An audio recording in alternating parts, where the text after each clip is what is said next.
Did you know Rome's richest man died with molten gold poured down his throat?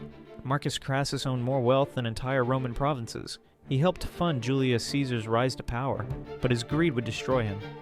In 53 BCE, Crassus invaded Parthia, believing his fortune could buy a military victory. He was terribly wrong. At the Battle of Carrhae, 20,000 Roman soldiers were slaughtered. The Parthians used superior cavalry and deadly archery tactics. Roman shields meant nothing against their rain of arrows. Crassus watched his army crumble. His son died in the massacre. Desperate, he agreed to peace talks with Parthian king Orodes. It was a trap. The Parthians captured Rome's richest man alive. King Orodes ordered molten gold poured down Crassus's throat, mocking his legendary greed. They severed his head and used it as a prop in a Greek play. This disaster ended the First Triumvirate. It paved the way for Caesar's dictatorship and Rome's bloody civil wars. Crassus's greed didn't just kill him, it helped destroy the Roman Republic forever.